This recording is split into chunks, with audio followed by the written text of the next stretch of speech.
Bonjour à toutes et à tous. Le Mine renferme beaucoup de secrets, dont les fameuses caves d'affinage de la fromagerie Xavier. Il y en a en tout 6 et François Bourgon, meilleur ouvrier de France et gérant de l'entreprise depuis 20 ans, nous dévoile tous les secrets d'un fromage réussi.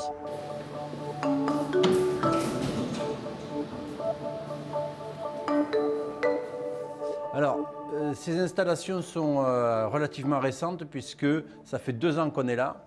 Aujourd'hui, on a 6 caves d'affinage, 200 mètres carrés de surface de travail comme celle-ci et avec une approche très différente qui nous permet de travailler plus longtemps avec vraiment quelque chose de très fin. On est capable d'affiner des fromages de chèvre pendant plus de 200 jours, c'est-à-dire presque 6 mois. Ce qui est important pour moi dans le métier d'affineur crémier, c'est d'avoir des caves d'affinage où on peut faire vieillir les fromages, on peut les retourner, on peut les soigner et on peut leur donner un goût très spécifique. Chaque affineur a un goût spécifique et c'est la signature de Xavier.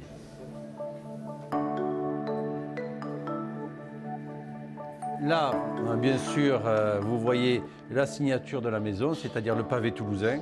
Et on va la voir à plusieurs stades d'affinage. Donc là, il est jeune. On voit les graines de Timout parce que c'est une variété que l'on a fait spécifique. On est dans la modernité. Normalement, un fromage, il est plutôt rond. Ça, c'est les fromages des Pyrénées, très classiques. On est rond, on est de face. Et l'idée, c'était de créer un fromage moderne, donc cubique, et beaucoup plus difficile à travailler, beaucoup plus difficile à affiner. Ça c'est 28,8, donc on sait exactement quel jour ça a été fabriqué. On a à peu près entre 300 et 400 000 euros de stock en permanence. C'est beaucoup. Par contre, c'est nécessaire si on veut avoir de l'inertie et être capable de les garder. Certains vont trouver ça sublime, d'autres ne comprennent pas. Moi, ce qui m'intéresse, c'est d'avoir la capacité de dire tiens, mais ce fromage, tu le veux frais, c'est facile. Tu le veux affiné, c'est très facile, c'est relativement facile. Tu le veux très affiné, c'est beaucoup plus dur. L'objectif, véritablement ici, c'est de couvrir le fromage et de l'affiner tout doucement. Donc, on va être sur des affinages, comme je l'ai dit, de 100, 200 jours. On va garder de la souplesse à cœur. Ça va être des fromages où l'on va décrouter, couper très fin, laisser le fromage fondre sur la langue avec beaucoup de concentration.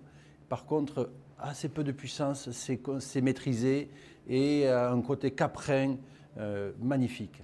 Donc on est vraiment sur le côté traditionnel où historiquement, on était capable d'affiner un charolais en Bourgogne jusqu'à Noël alors qu'il était fabriqué en mars. Donc on retrouve la tradition, on retrouve l'histoire de pourquoi on affine. Ce n'est que pour garder les fromages et les sortir le plus tardivement possible. C'est une réserve de nourriture. Bonne nuit les petits. Et pour transmettre tout ce savoir sur les fromages et les accords avec les mets, François Bourgon participe régulièrement à des ateliers d'enseignement aux mines. Et justement, l'enseignement et le partage des savoirs seront les principaux thèmes de notre dernier épisode des coulisses du marché d'intérêt national Toulouse-Occitanie.